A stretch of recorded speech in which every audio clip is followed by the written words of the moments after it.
Okay, let's see if everything is working as we are planning it to. I sure hope it is. We're going live right now. And we are going live at this second. Here we go. I think, are people in here already? No. Really? That fast? Well, that would be pretty awesome. Okay, welcome. We are going online at a different time right now. So let's see if this is actually going to work. I think it will. Welcome. If this is your first time here, I want to welcome you all. I just went live a second ago, so let's see if this is going to work. Let's get all these things open right now. And there we go. Okay. I think we are now broadcasting live at the new. Hey there, XOXO. Love your name. I love your screen name. XOXO. Welcome. I don't think I've seen you here before. Juan Gonza. Hola, ¿qué tal? I'm just assuming you speak Spanish with a name like that. Yolan, welcome. This is the first time I've gone live at this time. So I'd like to welcome you guys if you haven't been here before with me. This is the first time I'm going live at this time. So it should be a whole different group of people. So I'd like to welcome you. Richie, welcome. Love the fire next to your name. Richie on fire. Derek, welcome. This is the first time I've gone live at this time. We're going to see what happens. People are going to come and go. And I suppose it depends on who we get here from what country. We have Ragdad. Welcome. How funny. You're on one screen and not the other. That's really strange. I'm not quite sure what's going on. Anyway, welcome. This is the first time I've gone live at this time. I usually go live a lot later, but in Los Angeles, this is a very early time. So if this is your first time with me, I'd like to welcome you to All Things Slang. If you're an English learner, you are in the right place. I just went live a minute ago. So I'd like to welcome you. They're starting to come in now. I've been live now for 1 minute. Welcome, Sheila. Oh, which is slang. Okay, welcome back at my new time. Early. Oh, thank you. Already I got the love. I got the hearts. New time. Early in Los Angeles. Ragdad. Hello there, Ragdad. You are a beginner. I'm so glad you are here. It's probably hard for you to understand slang. That's good, because I will help you. Where are you from? I love your name. Mr. Not Rita. Okay. Every day now at this same time. Are you able to come here at this time normally, Kay? I know this is early. Early for Los Angeles, but for you, maybe not so bad. I'm so glad you're here. We have a lot of new people. From Yemen. Wow. Welcome. I imagine that in Yemen they teach you standard English, and I don't teach standard English. I teach real English, the English that we all speak. So welcome. I'm so glad you're here. We have 209 likes already. Thank you very much. These are out. What? Sampaguita says these are outdated. I haven't shown you anything yet. What's outdated? What can be outdated if I haven't shown you anything yet? I'm not sure what you're referring to. It's 1:27 p.m. Oh, okay, that's great. So for you, it's not too early. Hopefully this is perfect. Yes, exactly.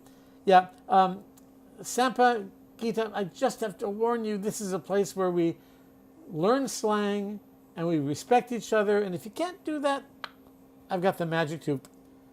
What you up to? What you up to? That's very, very common. That is how we all speak. Instead of saying, what are you up to? We say, what you up to? Do you disagree with that? We just say, what's up? No, that's different. What's up and what you up to are two totally different things. You see what I mean? What's up means, how are you? What you up to means, what are you doing? Right? Gart, something like Gar for art. Every time I come on into the live, the words are outdated. What's outdated with what you up to? I'm not quite sure what you mean. Okay, this is a very interesting distinction. We have a lot of teens here, and I understand a lot of teens feel like only teen slang is what matters, but it doesn't. We all use universal slang because on TV, on social media, in movies, on TV shows, there are people in their 20s and 30s and 40s and 50s and 60s.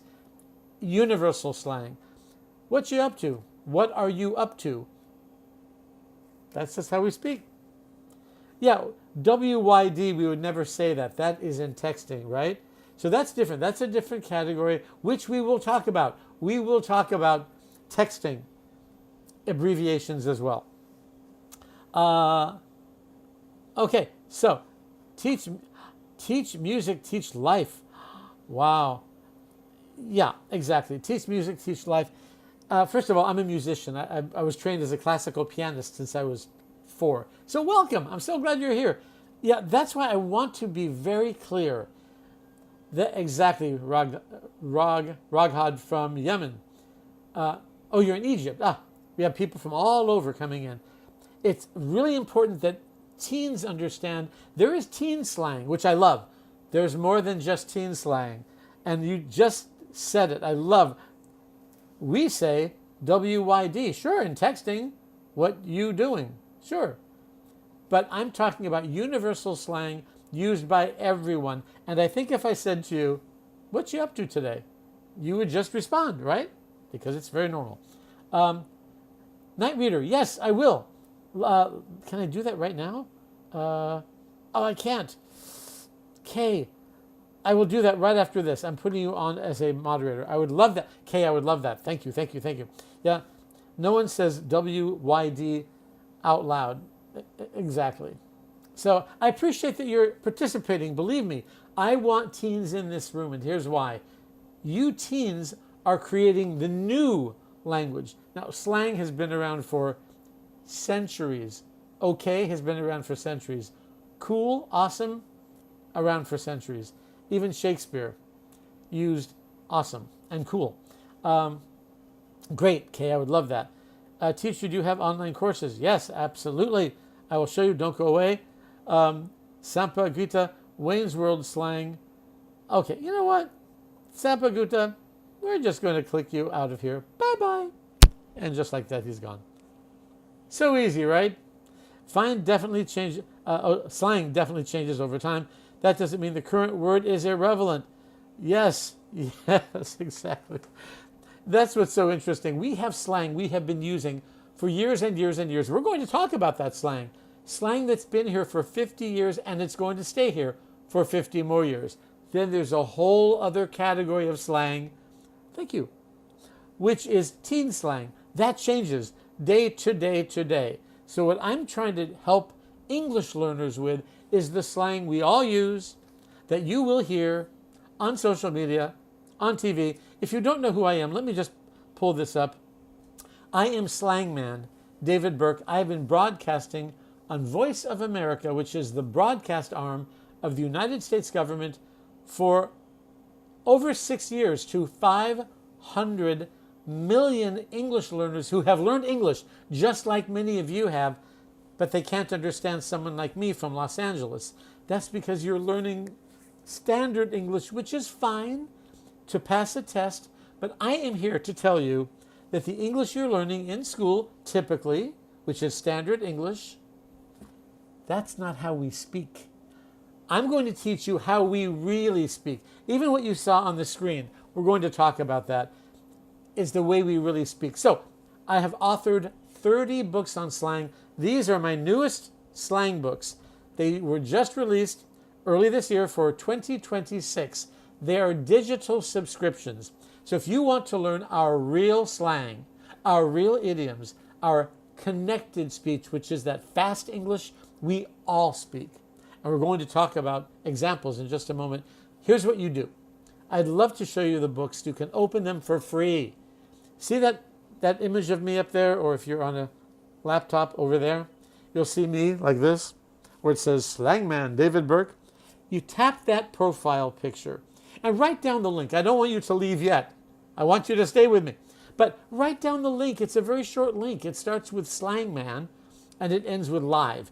Once you go there, you will see both of these books. So let me just explain. Street Speak is a digital subscription. It costs as much as 2 lattes. And the book keeps updating every day. This is street speak, which is the language everyone speaks. If you're 80 or 8 years old, we all use this universal slang and idioms. In that book, you'll see when you open it for free, it says look inside, just touch, look inside. The book will open up. You will see dialogues in slang at the party, on a date, and I know a lot of you want to know dating slang, slang used in school. There are 79 tracks of audio programs. There are videos that update every day. So these books will make sure you know the real slang that we actually use. Just like in this class, I make sure that the slang I use, I heard on TV or on social media today. And that's what I'm going to show you. BizSpeak, which is the other one, that side. BizSpeak is slang and idioms we use in every American or Canadian workplace. So if you work with Americans, if you work for an American company, you might not understand something like this. Here's an example. Ragdad, you are from Egypt. Okay, here's a good example. If I said to you in business, let's get cracking, let's get cracking. That's a typical business expression meaning let's start, let's begin work, let's get cracking. Or if you're in a meeting and someone says you have the floor, if you interpret that literally, that's really funny. You have the floor? No, that just means it's your turn to speak. So if you want to learn how Americans really speak, because I know that the biggest complaint from English learners is, I've studied English for 5 years, 10 years, and I can't understand Americans. That is why we all use slang. We all use idioms. So I invite you to take a look at my books for free, and I hope you'll purchase the monthly subscription. The books update all the time, and you will have me on your screen helping you through it. So take a look at those. I'm going to get rid of those now, magically. Let's see what you've all had to say. Oh, Night Reader. Wow. Thank you for the rose. Thank you for the, is that a, what is that? A treasure or something, like a 4-leaf clover. The lightning bolt. Thank you for the TikTok symbol. Oh, Michelle, thank you so much. Michael the Great. Thank you for the 7 roses. Thank you. Here's a rose for all of you guys. Or maybe a heart is easier. There's a heart. Thank you so much for my gifters. I really appreciate that. I'm just going to scroll back a little bit. I don't want anyone to feel like I'm ignoring them. I'm a teacher, and what you're teaching is solid. I work with students who are learning English. Teach music, teach life. Please DM me. I want to know more about where do you teach? What country? I thank you for being here. I love that. I love my teachers. I love my English students, and also my teens who are creating new language. Let's see here. Yeah, no, okay. I'm just scrolling back. I don't want to miss anybody. Okay, guys, tap. Oh, thank you, Kay. Yeah, just tap that screen. We have 1.4K. Once we get to 10K likes, something magical happens. All of a sudden, I'm on everyone's For You page. So it gets kind of exciting. I'm just saying. So just tap that screen. Thanks, Kay. See, Kay, you're already being a moderator, and I'm definitely going to set you up after this. So you enter chat and start correcting the host. That is disrespectful, regardless of what you say. It does happen. People want to feel empowered behind the screen, and I love suggestions and comments as long as they're respectful. You know, that's what we do. We respect each other. Cal Konata says Cal is slang for calculator. Well, I'm from Cal, SoCal, Southern California. This is a Los Angeles accent, by the way, you guys. I was born in the middle of Los Angeles, in Hollywood, on Sunset Boulevard. You don't get more Hollywood than that. I have a Hollywood, Los Angeles accent that is neutral. This is the accent that they have on the news. Let me give you a quick tour of some of the different accents we have in the United States. Here's an example. And some of you have heard this who have been with me. And welcome to my new time, by the way. 5 a.m., we start Los Angeles time. So, in Los Angeles, we say car. Car. In New York, caw. call. In Boston, they say ca. In Chicago, care. In the South, they would say car. They'd just stretch it out a little more. In the South, like I say south, they say south. It's a different accent, a little slower and a little stretched out. So I'm very Hollywood. I'm very Hollywood. Los Angeles. Okay, let's take a look here. Then we're going to start our slang class. You teach music, teach life. Normally when people say calc, they're referring to calculus class. Pre-calc, or calc, yeah, exactly. I have calc later, calculus class. In fact, in my book, chapter 10, at school, I've got all the subjects you would take in school, but in abbreviated form. For example, if you're learning English, we don't say physical education, phys ed. We don't say biology, bio. And there's so many more. Trigo, Koe. Hey, slang buddy, how you doing today? Welcome. I'm so glad you're back. I love that. Slang buddy. I love that. And if you're learning English, a buddy is a friend. And it's slang. Hey, buddy means, hey, friend. And I hear the newest one now is unk. Well, we got 15 messages. Don't want anyone to think I'm ignoring you. Okay, Pablo, bye-bye. No problem there. Okay. Okay, we're just blocking some people here. I do have another broadcast coming up next week called SLANGMAN After Dark. There we will talk about everything. Here, we're going to be very clean. You teach band. Very cool. Love it. I heard... Okay, Pablo, he's gone anyway. Okay. Just so you know, this is a room where I want you to make mistakes. That's fine, but let's all be respectful to each other. Obviously, when you have a live stream, we get everything in here. Everything. So I'm just trying to get rid of some of the people. Okay, yeah, we're going to talk about some slang on my screen. What does jit mean? It means, hey, friend. It used to mean a small child from Florida. What does jit mean? Aaron wants to know. Let me just post that or pin it. If you see the pin, what does jit mean? This is a really popular slang term. I heard it constantly last year. It's a child. But now it's just, hey, jit. Hey, my jit. It came from Florida. I hear this a lot in my room. Okay. How do you... Oh, okay. We're just going to get rid of a few people here. We don't need... this is such a good idea for new English speakers. It's not an easy language. Jub Gib. I'm going to pin that. Okay. I'm pinning what you said, and I'm so glad you said that, Jub Jib. Imagine you learn English, and this happened to me. You learn a language for 5 years, 10 years, then you go to that country and you think I'm fluent, and you're not, because they all speak a language your teacher did not teach you. I grew up speaking several different languages. My parents are from Europe, so we spoke 7 languages growing up. So French is one of them. When I went to France, sounding like a native, I understood nothing. Everyone in France speaks slang. So I know how it feels to learn English, and you think, well, I'm fluent. I even passed all my tests. Then you come here to Los Angeles, to America, and you can't understand us. Let me show you why. Let's dive in right now. I'm just blocking some people here. Oh yeah, Jorge, SLANGMAN After Dark is going to be good.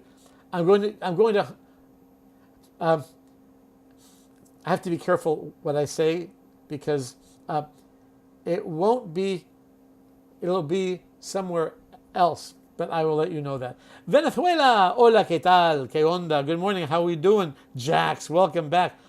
Amar Jack, good to see you. That's how I felt when I learned Spanish. Right. Any language you learn, there is slang. So let's take a look at what is on the screen right now. Just tell me, can you all see that clearly? Is anything cut off? Just let me know. Clear or cut off? Let me know. Oh, and then I want to explain what Raghad from Egypt just asked me. It's a great question. From Indonesia. How do you say hello in Indonesian? Teach us. How do you say that? It's clear. Good.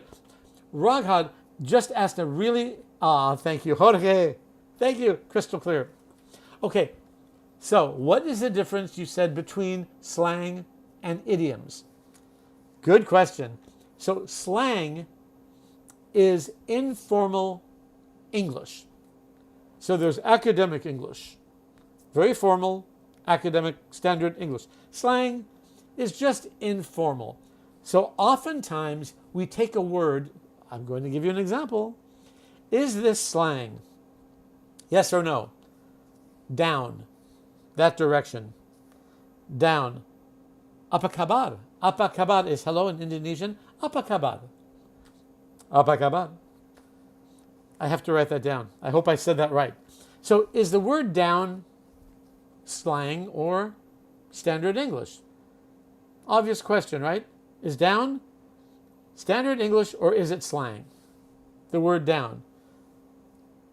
I'm so glad. You're starting to follow me. Thank you. I have a Spain accent, so if I say it strangely, I don't understand the question. The word down. Is the word down slang or is it standard English? The word down. Down. Is that standard English or is it slang? Remember, slang is informal English. Okay. Standard English. Brittany, not Spears. Standard English.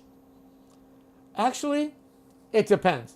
If I say I'm going down the stairs, that's not slang. But if I say I'm going to down a glass of water, now it's slang because I'm using it in a different way.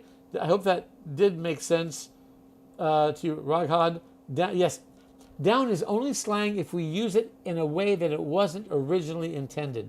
The origin is this way. It's a direction. But I'm going to down a glass of water. Now, an idiom is really interesting.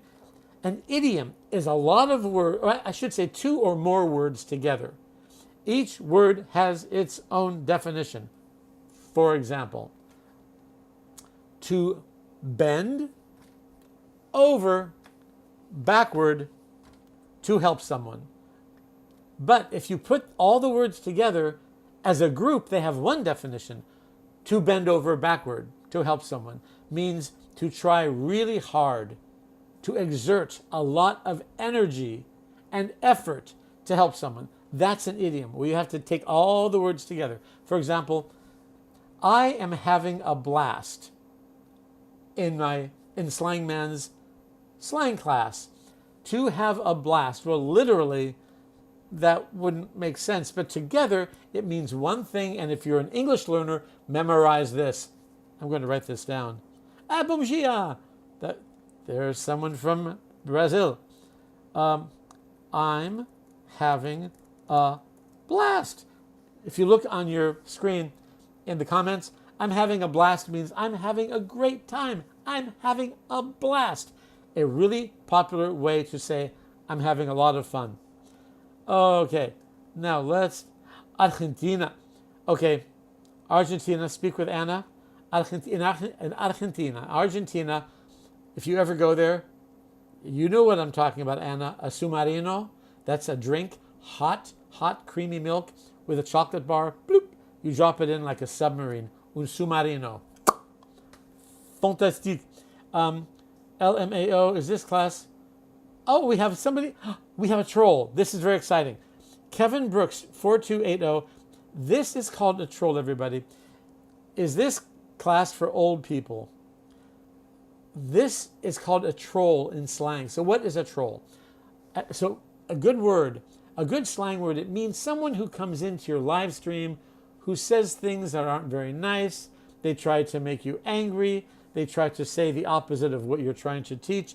That is a troll. They try to cause problems. So we are all going to do this.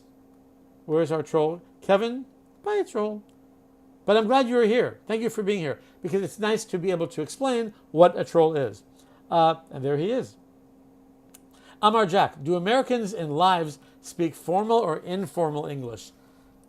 Informal English. I'm going to say almost always. Now, if you're taking a class, there are a lot of English teachers online, and they will speak to you very slowly and very formally to make sure you understand. That's not how we speak. Here's an example. Let's take this. What you up to today? What you up to? This is a really, really, really common way of saying, what are you up to? Meaning, what are you doing? What are you doing today? We would say, what you up to? What you up to? What you up to today? Or, what are you doing would be, what you doing? I will even write that down. Right there. What you doing? What you doing? What you doing today? That's not even slang. When you learn how Americans really speak, there are two things. Slang, which is what we speak, the actual words we use, and then there's how we speak. That's the fast English or connected speech we use. Like this up here. What you up to? What you doing? This is how we actually speak. Obrigada. Oh, Sinta, my pleasure. Yeah, that's thank you in Portuguese. Normal people, oh, that's great. So normal people use informal English. It's very typical. In American English and Canadian English, we really have one way to speak. In Europe, there are often two ways, the formal and the informal. In America and Canada, it's all casual. It's informal. We all use informal speech. Just about, I'm going to say 99% of us use informal speech, and that's why it's important to understand us. So let's move on with something else. A few questions. I'm an English teacher, speak with Anna, and I would love to learn more slang to teach. Anna, where are you teaching? What country? Where are you? Let me know. Wait, I think you may have told me. Tell me again, where are you a teacher, Anna? I love my teachers here. I'm so glad my English teachers, my books, I've written 30 books on slang. They're now used at UCLA, NYU, Boston University. They're about to be used throughout all of Morocco, throughout Europe, and they're growing very fast because typical books teach standard English and no one speaks standard English. It's great. You can pass a test, but you can't understand us. That's why I'm here. I'm so glad you're here. Okay, let's take a look. Okay, that the domestic farmer said something really fun. Take a look at this. This is from the South. There's a Southern expression, that dog don't hunt. That means that does not make sense.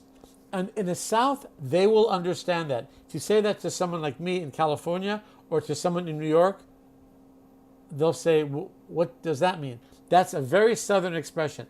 That dog don't hunt. That does not make sense. What I'm teaching here is the everyday slang we all use universally. I want to thank my gifters. Thank you so much. And we have 3.7K likes. Let's try to get those up to 4K. I know we can. We can do it. As a teacher, I've studied English more as a general language. I'd love to teach English biology class. I'm learning Haitian Creole to teach my students even better. Wow. Oh, 22 new followers. Thank you so much. People who didn't even know me before this. Welcome. Dragon Lover. Yay, another Cali local. All right. Dragon Lover, where are you? What city? And you're up early. What is a word uniquely known in LA? Amar Jack. That's great. So in LA, we all know this. I'm going to write this down. Thousand Oaks. Woohoo, Thousand Oaks. I know it well. Playa Vista. So we're kind of neighbors. All right. Dragon Lover is also from Thousand Oaks, which is connected to Los Angeles. We're neighbors. We all know this. I'll just write it here. PCH. We all know this. Pacific Coast Highway. We all know it. It's the highway that goes from, where does it start? I think it's in Santa Monica and goes all the way up north. PCH. We all know that, right?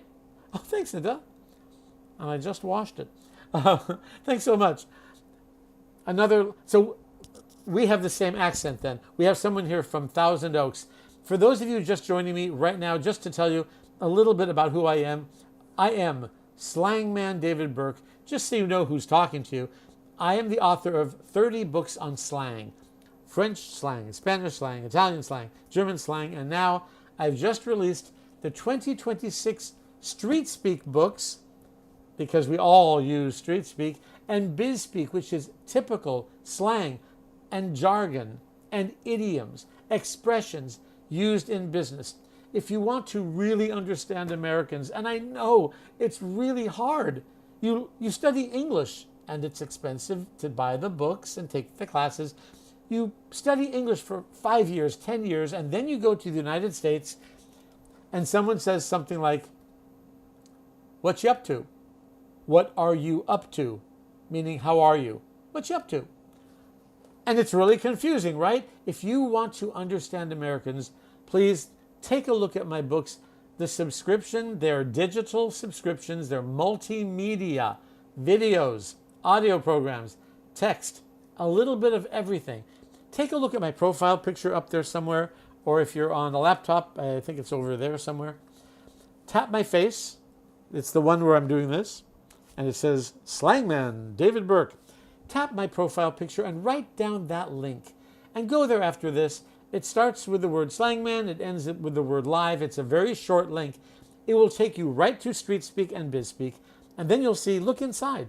Tap look inside. You can take a look at the inside of the books. And I hope you will buy the subscription.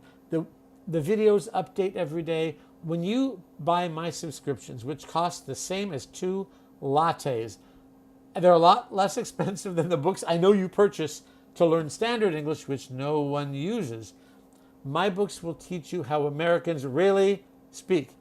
So you won't be frustrated when you watch Netflix, when you go on social media, when you speak to an American or a Canadian. This is the real language, everyone, that we all use. And I am the author of Street Speak and Biz Speak. Check those out. And if you have any questions, you can always DM me. I'm always here for you. And we'll come back here into our room. Okay. Let's see. Okay. I don't want to miss. Jameson can shorten it to "what's up." Oh, yeah, that's really good. Take a look. Jameson is my moderator and pal. What is up? No one says that. Hi, what is up? No one. But we do say, I'm going to write this down in the comments.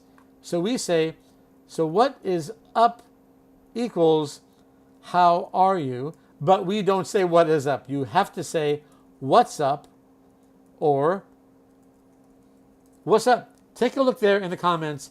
This is so popular. If you have not heard of this before, memorize it. It is probably the #1 slang, the most popular slang we all use. What's up? What's up? And what's the other one, Jameson? Even shorter. Even shorter. I'm going to write it down. Sup. Apostrophe, S-U-P. Sup. Oh, also, that's, yeah, great. Hey, it's your boy, Brendan. It's your boy, Brendan. What's good? We hear this a lot. I'm going to pin that so you can all see it. Can you all see the pins clearly? I want to be sure, because this is a great one. What is, sounds like was good. Was good. What is good? No one would say what is good. You have to contract it. That's why that fast speech that we all use is really important to learn, because we all use it. Was good. Yee. My kid keeps saying John, I think that's how it's spelled. This isn't short for jaundice, right? No, I'm going to post this. I've seen this 3 times today in this session. The word John, you will only hear it if you are from the state of Philadelphia, but we call it Philly.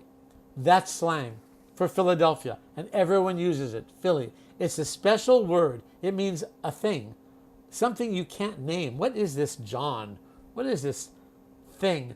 And we also say thingamajig. I'm going to write that down. Other ways to say thing is also thingamajig. What is this thingamajig? We've got some great questions here. You know what I'm going to do? When I come back tomorrow morning, my time, at 5 a.m. Los Angeles time, make sure you write that down. Every day, 5 a.m., I'm going to have a special blank. Well, I could actually just do it right now. You know what? Here's what I'm going to do. Okay, let's do this, because you got some great questions here. All right, let's do this.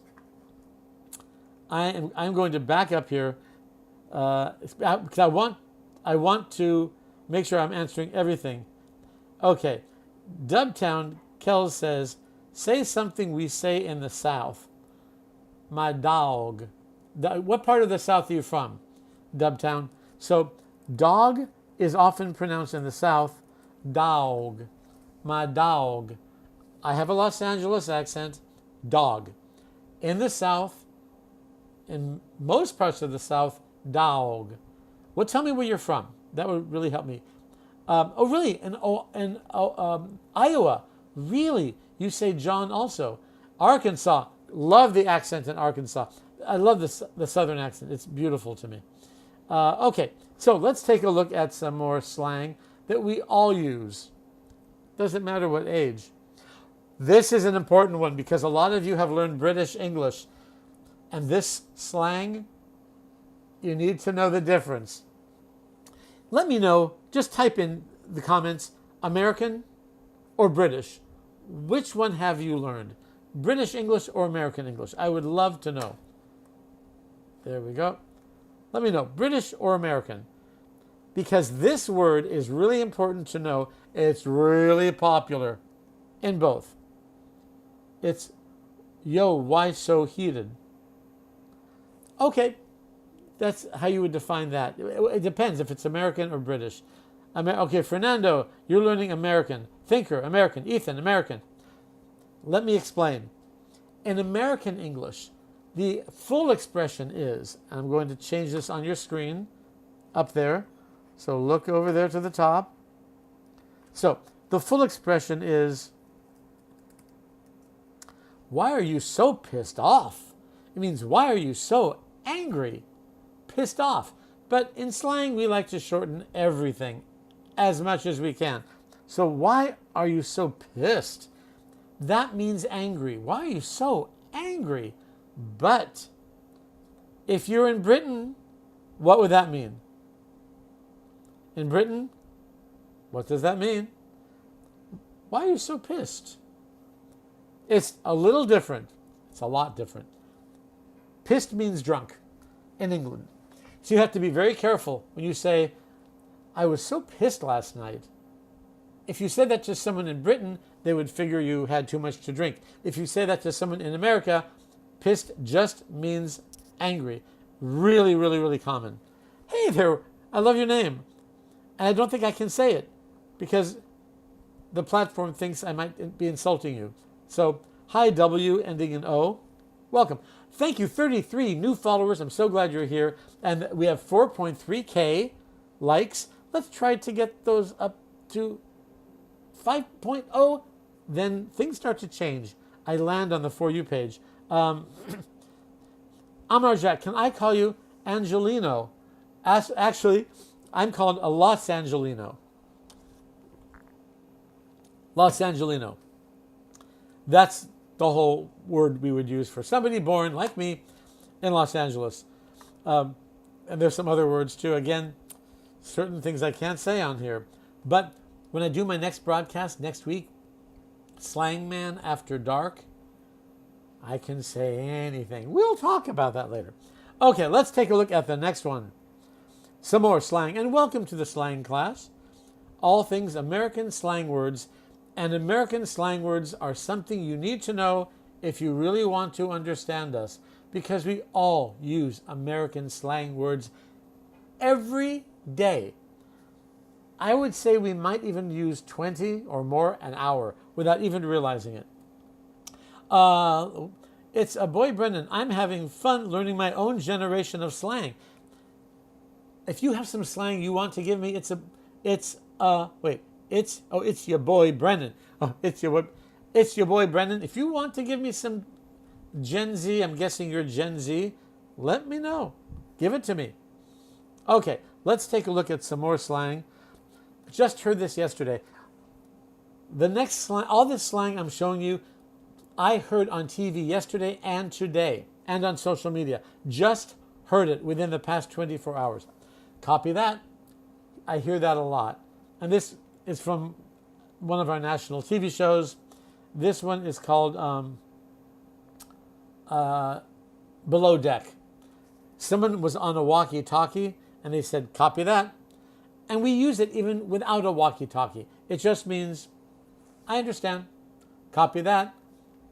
It's become really popular. And by the way, to answer one of your questions here from KK, going back and pinning something here, you just said, pissed off dates back to World War II.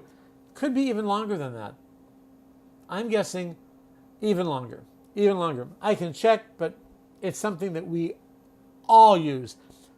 It's a little stronger than ticked off. Let me write that down. That's a really good one. Ticked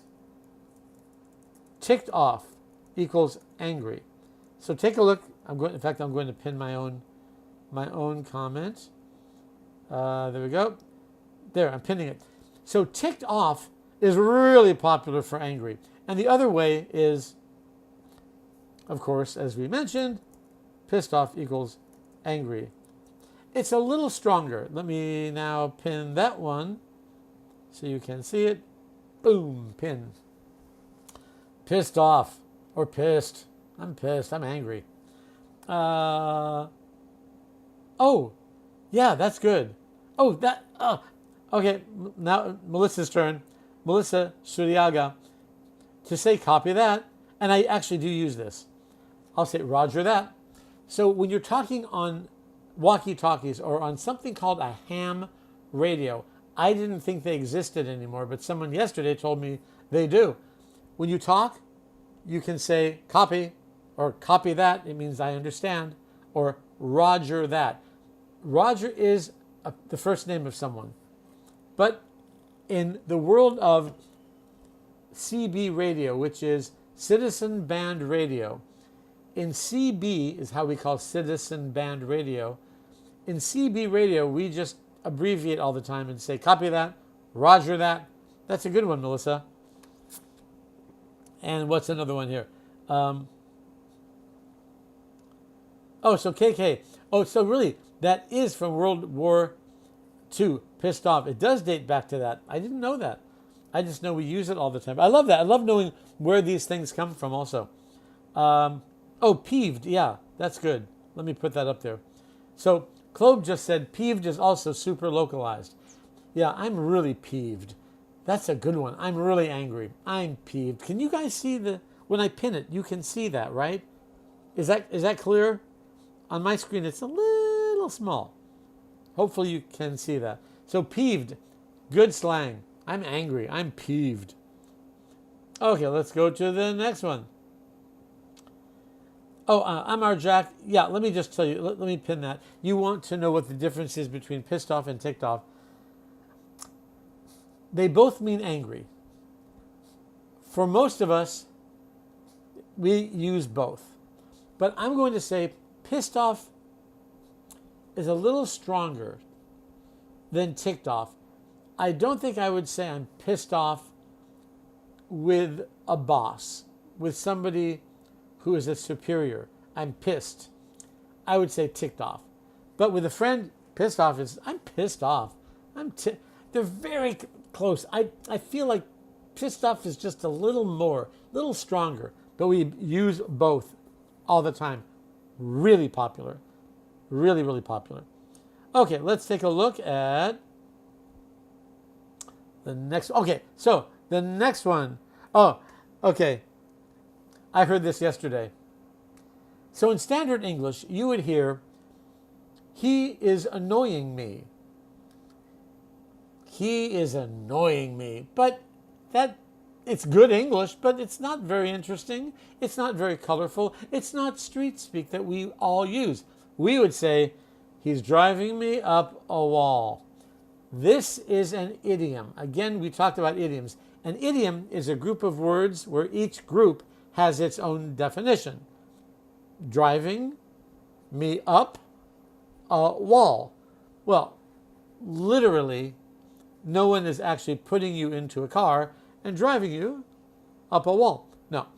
If you take all the words together, you're driving me up a wall. It means you're really, really annoying me.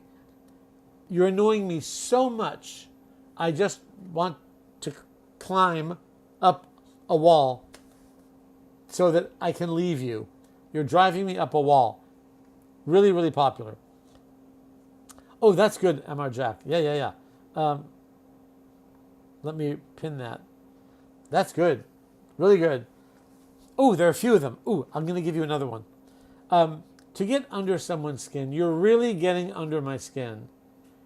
You're really getting under my skin.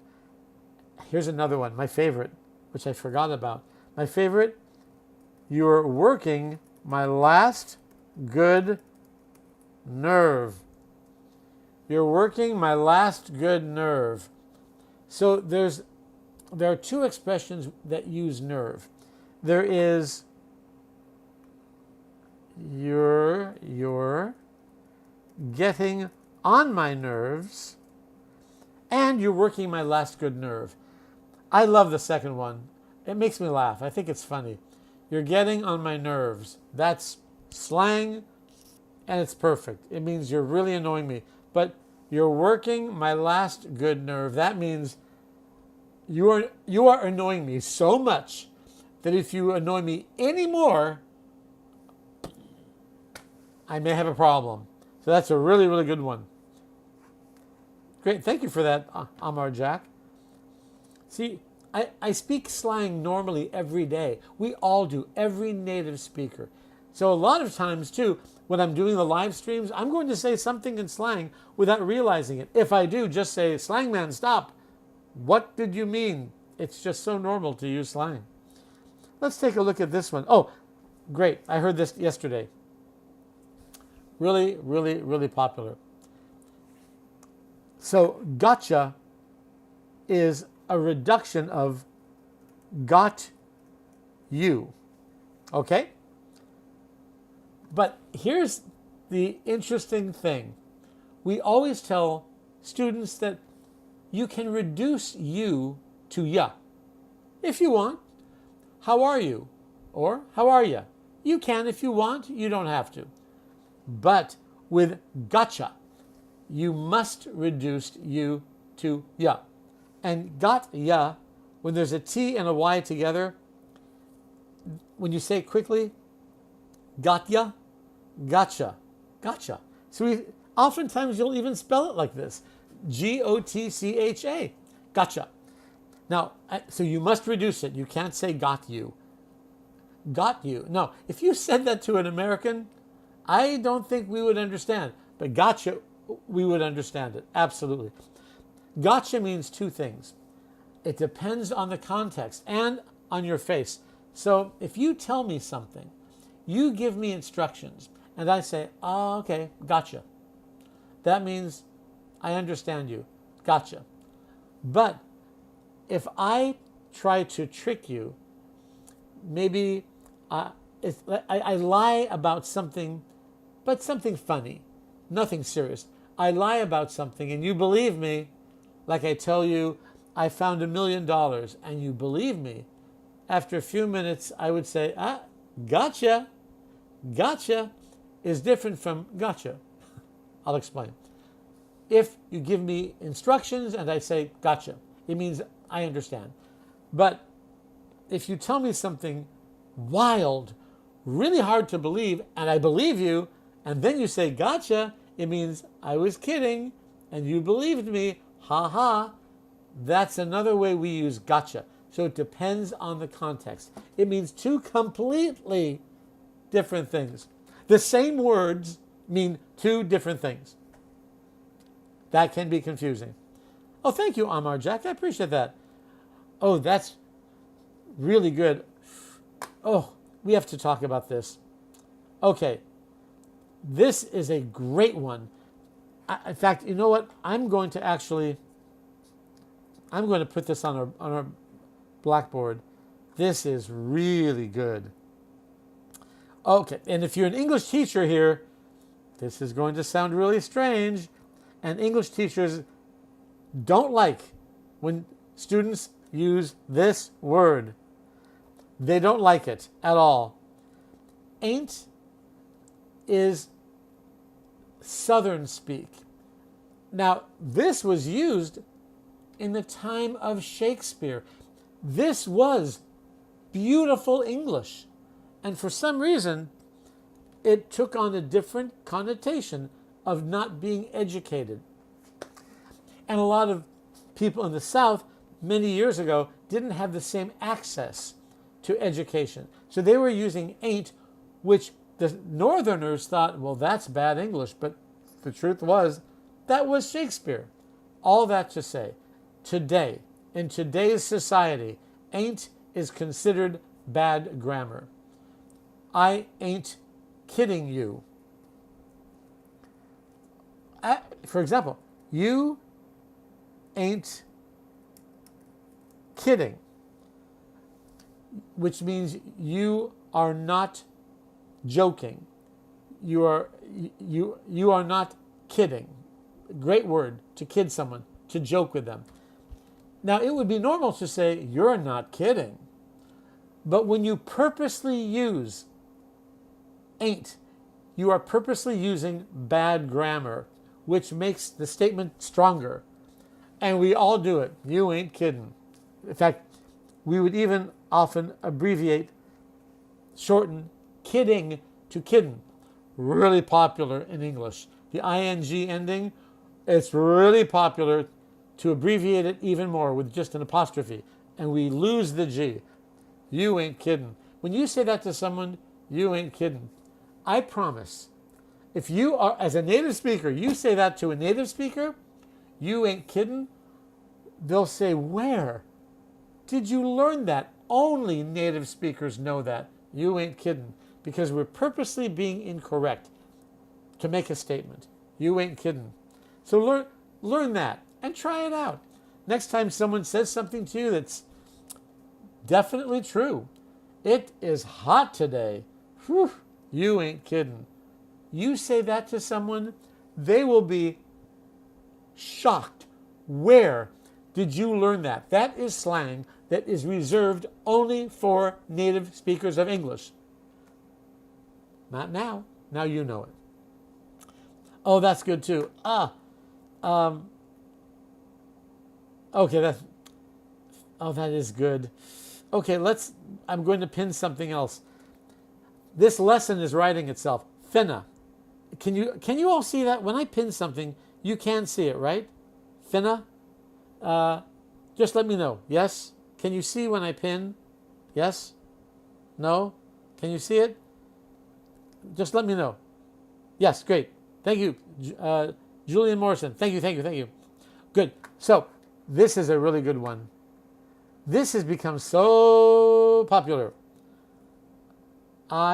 So, now follow this. This will get a little confusing, but it's very popular. I am going to leave. Actually, you know what? I'm going to do that over here. Normal English. I am going to leave. Oops. Let me just fix that. Let me move that over a little bit. There we go. Okay. So what we would say in street speak is, I'm gonna leave. Even faster, even More popular with the younger generation is I'm a leave. I'm a leave. So instead of I am going to leave, I'm a leave. Even faster. There's another one. Anya, yay, from Ireland. Welcome. That's great. Yeah, Dre. Okay. Oh, Anya, hold on one second, Anya. Don't go away. So, I'm a leave is I am going to leave. It's even faster. Then there's another one. Finna. Leave. This comes from the South. I'll write this down. I'm fixing to leave. That's what that comes from. But people now say finna leave. Finna. For fixing to. Finna leave. But the word, there you go, Anya. Oh, sorry, I'll bring you in later, Anya. I'm just explaining this. And Anya just said, Anya reads my mind. Yes. Okay, Anya is saying some great things. I'm going to put them all here. So, leave is one of our most versatile verbs. I'm gonna leave. I'm a leave. Finna leave. Well, let's change leave to, yep, I'll use Anya's. Bounce. I'm gonna bounce. I'm a bounce. Finna bounce. This has become so incredibly popular. Like a ball, boing. Finna bounce. Anya, I use rock and roll. I'm gonna rock and roll. Let's rock and roll. Yeah, let's rock and roll. I'll just change this one. I'm gonna rock and roll. But, so important, the way we speak, we don't say and. If and is in the middle of a sentence, as a native speaker from Los Angeles, from the United States, even Canada, whenever you see and, you're going to hear rock and roll. I'm going to rock and roll. Rock. In fact, the music, we do not call it rock and roll. I'm going to say never. We say rock and roll. So popular. So, Anya, thank you. It's the most redneck, can I say that? I don't know if I can say that here. I don't think I can say that. There's certain words I can't say. Oh, yeah. Oh, that's really good, really good. Corrupt just said a really, really good one. Yes, yes, yes. Okay, I have to change this. From rock and roll, I hear this all the time. Yes, I'm going to dip. I'm a dip. Oh, let's just write this down. This is so popular. I hear it all the time. I'm a dip. And, in fact, we have to talk about dip. It means something else in slang, too. I'm a dip means, like, if you dip, it looks like you're leaving. So I'm a dip. I have to leave. But a dip is also slang for someone who, I have to be very careful how I say this, who has minimal intelligence. What a dip. And that's about all I can say about that. But once I broadcast next week, SLANGMAN After Dark. In fact, we'll talk about that more tomorrow, because that is where I'm going to say anything. I just have to be careful. Oh, that's good too. Yes. That's interesting. Oh, 2 viewers. Okay, 2 viewers want to come in. Anya, come back here.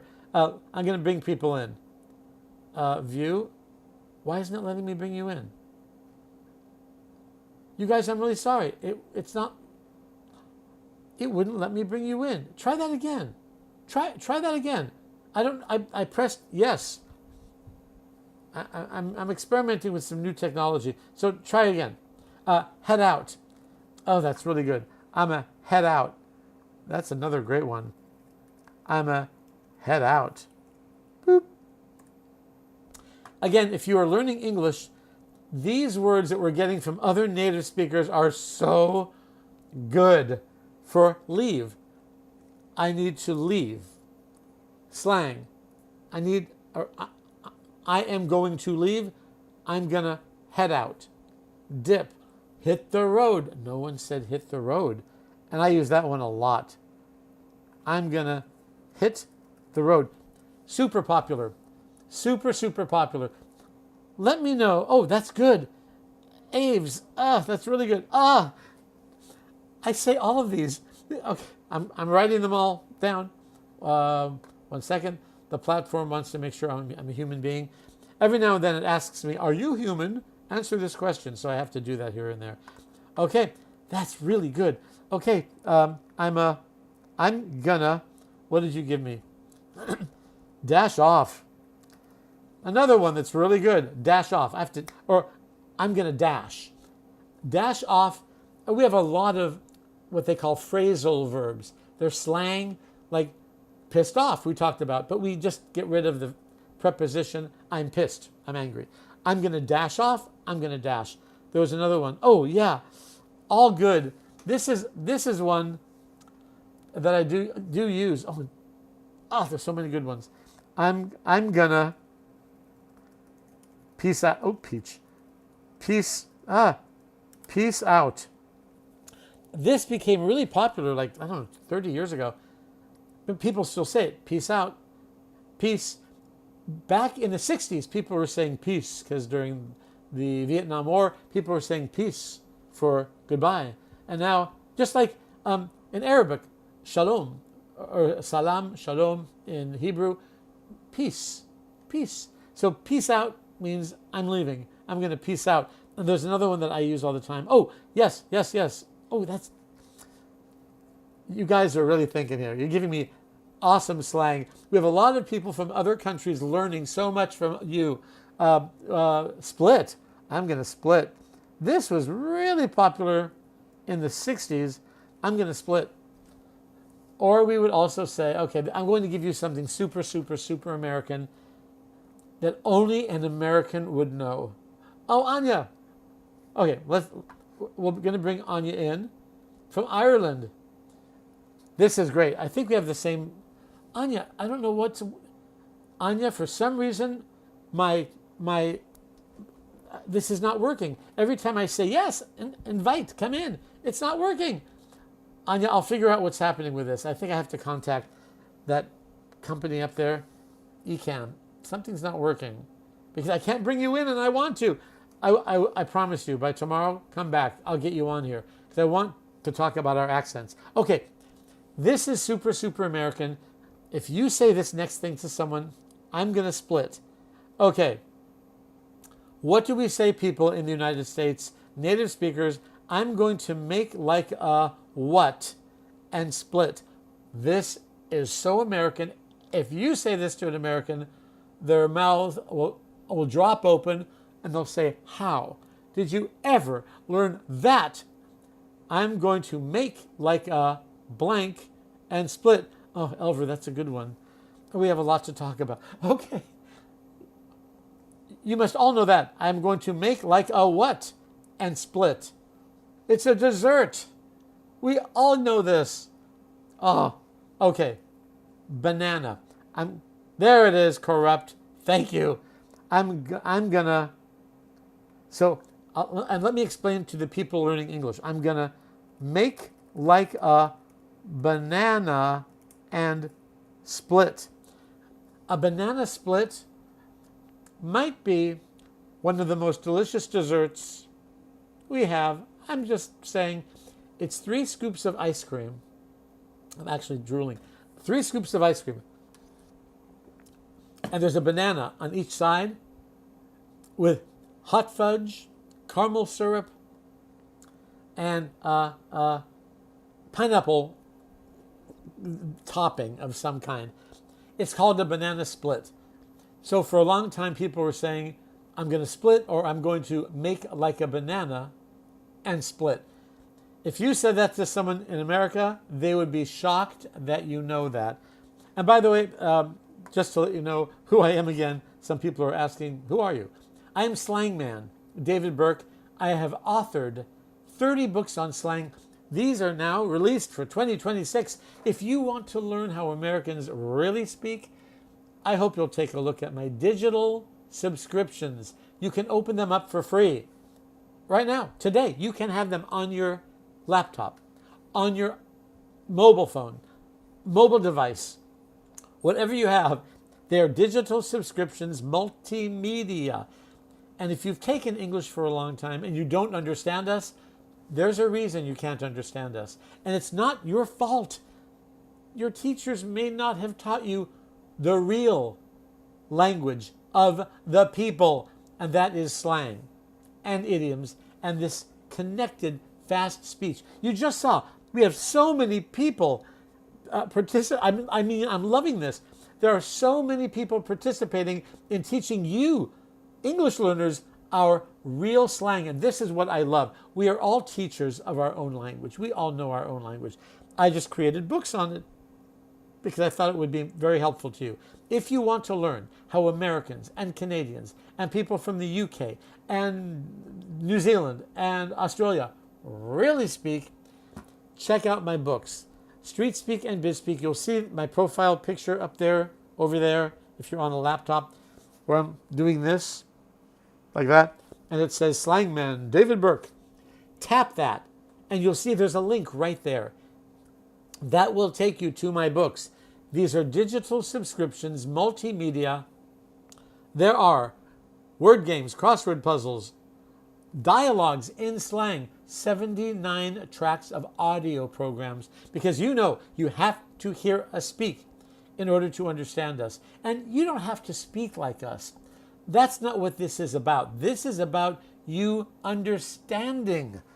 Because it's frustrating, right? You take English for 5 years, 10 years, and then we speak to you like all the slang we were just talking about in the room, and you can't understand us. Let me help you. So, tap my profile picture. You'll see the link in my bio. It will take you to these books. Once you get there, and write down the link so you don't leave us now. Write down the link. It's my name, SLANGMAN. It ends with the word live because we are live. It will take you to the books where it says, look inside. So tap look inside. It will show you what the books are about. I hope you will purchase the subscription. It supports the channel and it will support you. It will help you learn how we really, really speak. So I hope you'll take a look at those. Let's go back to, here we go. This is amazing. You guys have given me Blaze in Arizona. Ooh, I hear Arizona is really hot right now. It is, right? 100 in Fahrenheit, like 120 degrees or something. Thanks. Okay. Head out means to leave. Yes, I think we talked about that. Wow, that's. Oh, this is great. Okay, so I'm going to pin this. And I heard this used an interesting way. So if you're learning English, this word that the dolphins please just said, skedaddle.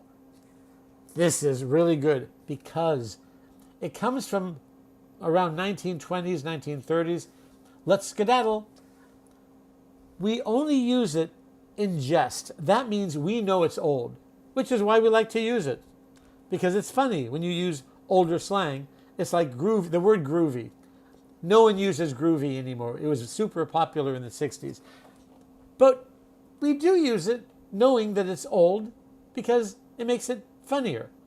Groovy. So skedaddle meant to leave. Let's skedaddle. And if you ever saw the really popular TV show called Will and Grace, they used the word, the character Jack used the word, let's skadooch. So sometimes slang, actually most of the time, slang comes back. It comes back in one way or another. Well, I have to thank a lot of people for the gifts. Thank you. I've got to thank my gifters. We have gifters. Nate Daly, thank you so much for the heart. And Rose, that's interesting. Rose sent me a heart. I thought it was going to say Rose sent me a rose. And, oh, Chris, why does it say, your name is getting blocked, but I think it's the same. Is it Chris? I want to be able to thank you. It says, oh, your name is blocked. Why? Why? And you are like my title gifter. Oh, Christian, right? Is it Christian? Thank you for the rose. I appreciate that. And Wolf,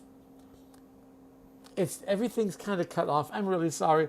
I want to be able to thank you with your whole name. Wolfman. Thank you for the heart. I got one heart and I love you. Well, back at all of you. There's a big heart. Thank you so much. I sure appreciate that. Look at those hearts. Amar Jack. Okay, so I just mentioned the word groovy.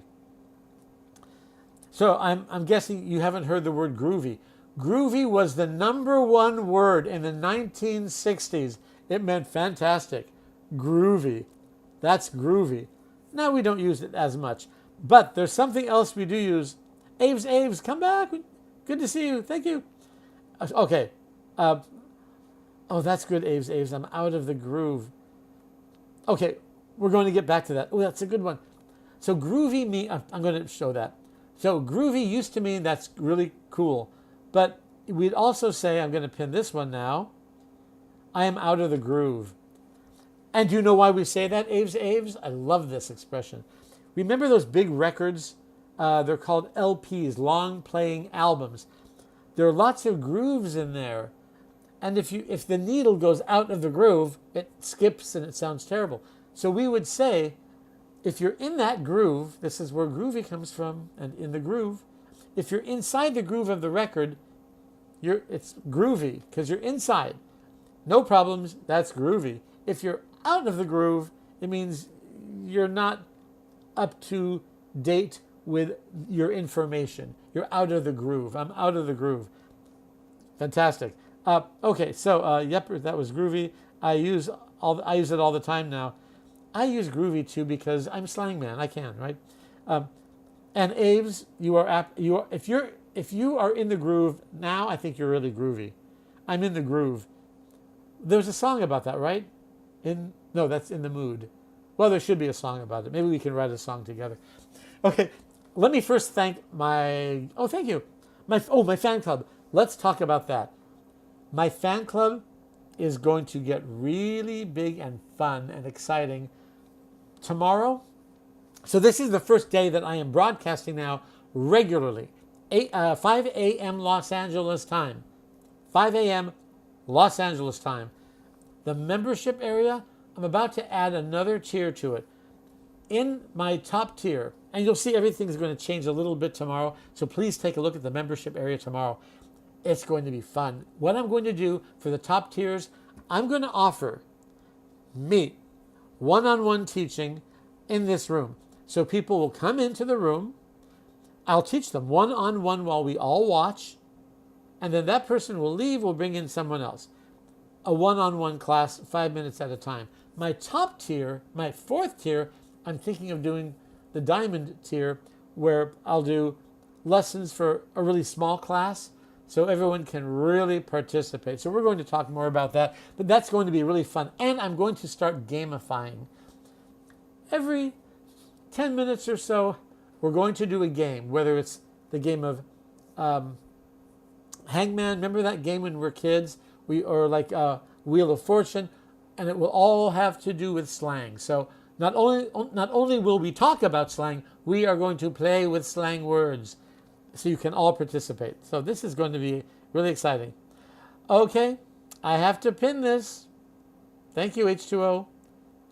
Wow.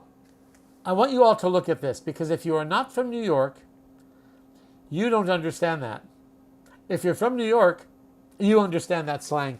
This is typical New York slang and also San Francisco slang. So it's hella brick outside. Hella. I want you to memorize this if you're an English learner. You will hear it. We're hearing it now. Here it is. Hella means very. It's hella brick outside. Brick is only in New York. It means cold, really cold. It is hella brick out. Hella brick out or hella brick outside. H2O, that's a good one. H2O, I'm so glad you mentioned that. Thank you for my 63 new followers. Imagine, 63 people. I was not in your life just a few hours ago, and now I'm the most important person in your English-speaking life. I am the guy who says to all of you English learners, it's great that you're learning English. Standard English, great. But here's how we really speak. I know that's a hard thing to understand, which is slang, because you're learning standard English. Then you watch TV. You watch a Netflix movie. You speak with an American and you can't understand us. There is a reason. We all speak slang. For example, when I told my mother, an American, Mom, I'm going to write books on American slang, she said, David, we don't use that much slang in English. Come on. And I said, come on, Ma? Come on. Come on is slang, Ma. It means that's not true. Come on. And then she said, no way. Mom, that's slang. That means that's not correct. No way. And then she said, oh, knock it off. Ma, that's slang too. Knock it off means stop. And then she thought for a moment and said, you know, we do use a lot of slang. She didn't even realize it, and no one does. It's typical to just speak naturally. As an English learner, you're learning standard English. But when I say a word that is slang, of course it stops you. You wonder, wait, why can't I understand you? That's why I am here. And once again, if you do really want to learn our slang, tap my profile picture, go to that link, write down the link, then go to it. It's a very easy link. Check out my books.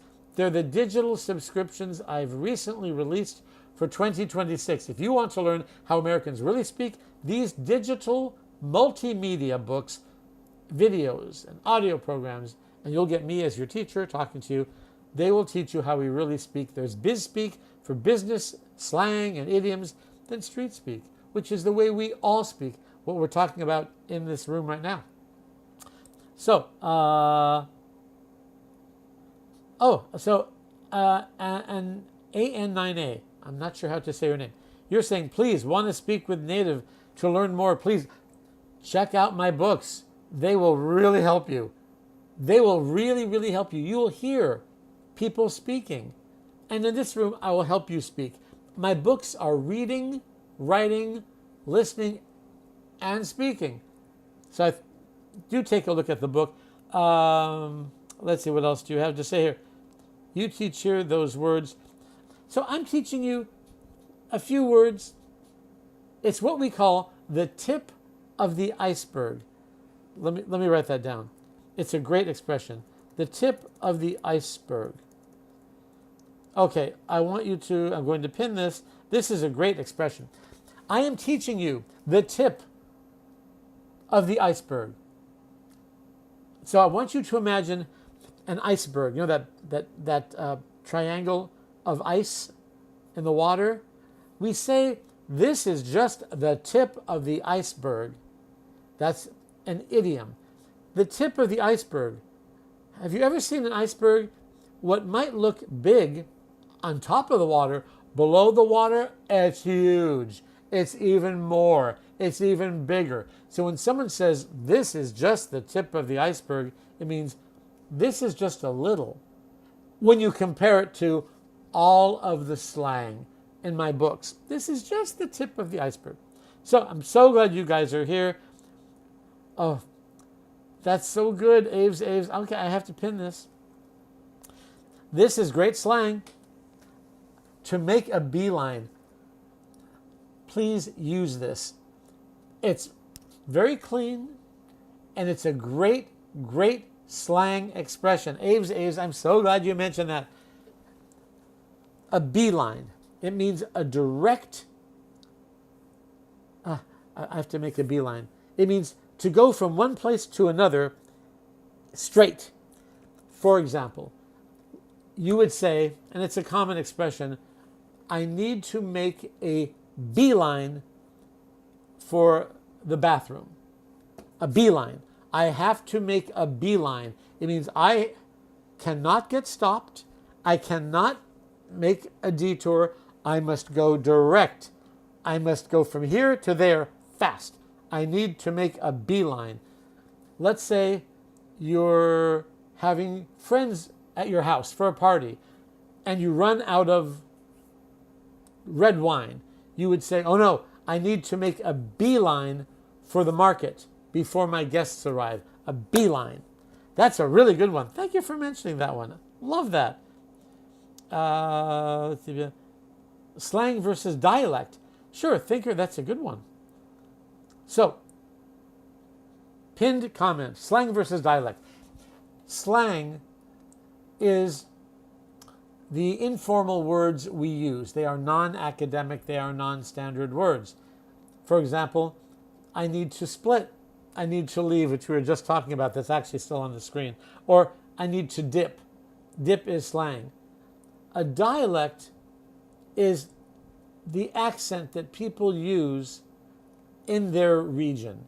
So there's a different dialect, different accent, just to make it really simple, a different way that people speak depending where they live. That's the dialect. Now, we're talking about universal slang. The slang words we are using here are about 99% universal for all over the United States and Canada. Then we have regional dialects in Texas, in Arkansas, in, well, Los Angeles, we are considered the neutral dialect. That's what we are here. So New York has got a few different dialects. Brooklyn, Bronx, Manhattan. So good question. Wolfman Clint, in my lives, I use 60s and 70s slang all the time. In Wolfman Jack's voice, very good. So there's a new word that's actually old in slang. I hear it all the time. And a lot of teens don't know how old this is. But what happens with slang, it sometimes comes back with a little change. For example, in the 60s, we would say that party was a gas. That was 60s, 70s. That party was a gas. All right, teens, tell me, what would you say now? You wouldn't say it's a gas. You would say what? Oh, this is great. No, a blast is a great time. A lit, gas. That party was gas. It was gas, not a gas, but just gas. Now look down here. These are great. These are great. So other slang words, I'm going to put it right here. These are great. Oh, if you're an English learner, you need to learn these right now. These are really, really, really good. Okay, so lit. Party was a blast. That party was lit. That party was a blast. That party was fire. That party was fi. That party was, what else have we got here? Okay, these are the ones I hear all the time. Okay, so if a party is really good, we would say that party was lit. Be careful with the word lit. A little careful. A party can be lit. That means it is great. But if a person is lit, they're drunk. Wow, Steve was lit last night. He was lit. Drunk. A blast. I'm having a blast with SLANGMAN right now in our slang class. A blast. Oh, there's another one too. A blast or a ball. Another one. I'm having a ball with SLANGMAN. This is a blast. This is a ball. That all means fun. And then, fire. I hear this all the time. This is fire. But a lot of teens are saying, yeah, fire takes too long to say. Fire. Whew, too long. Fi. Let me know if you're a teen that says that now. Fi. Oh, that's good. Thinker 537. Oh, that's a good one. Okay, I'm going to put this here. Fire. Oh, that's so good. I'm making room for jumping. This place is... You can say jumping, but jumping. Jumping just sounds cooler. This place is jumping. It's jumping. So what lit means? Lit means exciting, fantastic. Lit. Think of fire. Fire's hot. Something hot is exciting. It's hot. So when something is lit, it's really, really good. Or Gucci too. Yeah, that's good. Sorry, Aves, I meant to mention. Gucci. That's really Gucci. I don't see that as much anymore. I'm going to put that over here. I'm running out of room. If something is... Wait. Yeah, Gucci. Gucci. It's really good. Let me know, teens out there, do you still say Gucci? That was really popular. Last year, that was popular. The number one word last year, and it's already gone. Do you, any teens out there anyone want to take a guess? Last year, the number one word that meant fantastic. What was it? I'm going to start it for you because it begins with wait, let me put it up here. Okay. Why can't I get it up here? Come on, jump in. Okay, you know what? I'm going to replace jumping with the number one word from last year. It starts with a B. Right? We don't. Jumpin' was an old one. Yeah, this joint is jumpin'. It comes from a song also. But oh yeah, I'm having a blast. We do. Vanna, that was a blast. Oh, that was such a blast. That's more popular than a ball. My mother would say that. We're having a ball. But a blast, sure. Oh, that's good. Oh, that's good. Yeah. I was actually thinking this one. That's gone now. That was number one last year. This party is bussin'. Or that food was bussin'. Number one last year, gone.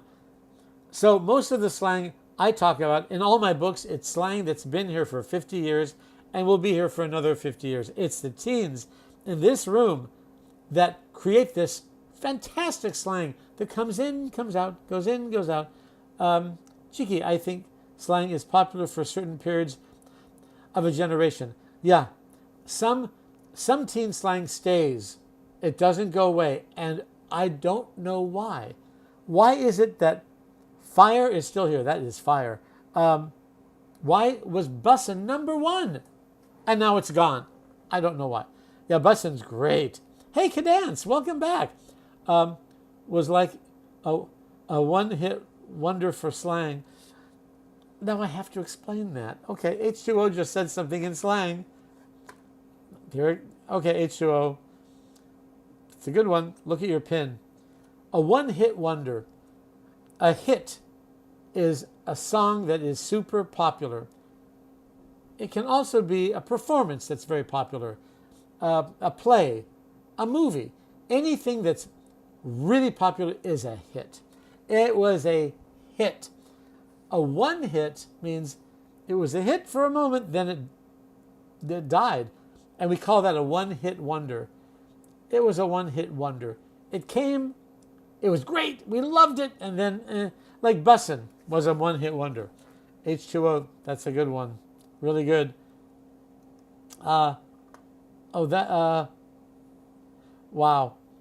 There's some older slang that I'm being told about. But I want to make sure, let's see, like cool has been, oh yeah.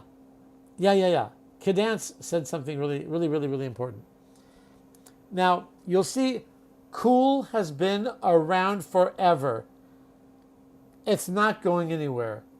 I think it's here forever because it would be uncool to get rid of cool. Cool is just too cool. It's cool. It's so cool. Cool has been around for, it's one of the oldest slang words we have, and it's not going anywhere. Why has it really not disappeared? I don't know. I can tell you this. In Spain, they say cool. In French, they say cool. Cool has become an international word. So I think it will be here for a long time. But, yeah, totally buggin'. That's gone. That's buggin' meant really good. Now it's gone. So a lot of teen words come in for a few moments, then they do leave. But if you're an English learner, you want to learn even the newest words. If you're a parent, you need to know what your teens are saying, right? And of course, English learners, you need to know the way we all speak, because you will hear it in social media, on Netflix, movies, TV shows. Go to the grocery store. People will speak slang. Oh, that's great. I have to mention this one. I hear this all the time. I still hear it. Oh, look at what I pinned. Tight Thinker 537. You're giving me some good stuff. That is tight. That is totally slang. A lot of times we take a word that is not slang. Like I mentioned earlier, down is not slang. But if you say, I downed a glass of water, now it's slang because we're using it to mean something other than its academic definition. So tight is just something that's tight, but when you say it's tight, it's fantastic. It becomes slang. The word sick is not slang, or is it? It is. And no, it's not. Depends how you use it. I feel sick. That's not slang. Oh, that car is sick. Now it's slang because we're using it for a different definition than its academic definition. Your comments are so incredible. I think we have a troll. This is exciting. Troll alert. Troll. I need to get a graphic on my screen that says troll alert, troll alert. We have Rose Gaming something or other. What is wrong with you? Teaching kids how to cuss is pathetic. I didn't know I was doing that. Did I say something that was a cuss? I don't think so. We'll see how you behave before I just get rid of you. But yeah, Thinker is awesome. I'm loving the comments today. The one about teaching kids to cuss, not so much. Yeah, he's the on one. I love your choice of color for the banner. It reminds me of the little Archie. Wow, yeah, you're right. That's funny. Curse, swear, word. Yeah, we have a lot of words for that. And by the way, I have to be careful how I say this. Next week, I will be introducing SLANGMAN After Dark, where I have to figure out how to actually announce this because it's going to be very special, and it will be about the words you should never say. But what's important is that non-native speakers of English know those words. I always tell them, don't use these bad words, but you need to understand them.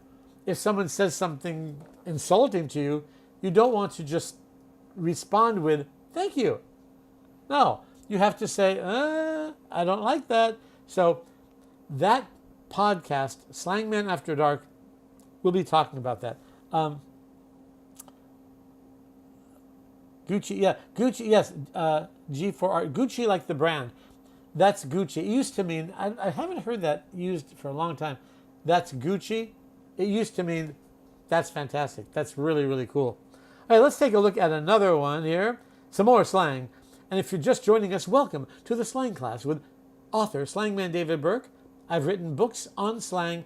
I just released my new digital books for 2026. If you are learning English, please take a look at my books profile. The link is in the profile. You can open them up for free to see if you want them. They're really important if you are learning English or even if you want to be fluent in English. I tell students all the time, if you don't know slang, you don't know English. Once you learn slang, now you do. It's the other side of our language. So, did I spell it wrong? Oh, you're right, I did. You're right. Sorry. Thank you. There. That better? You're right. All this time, I was looking at it thinking, there's something wrong there.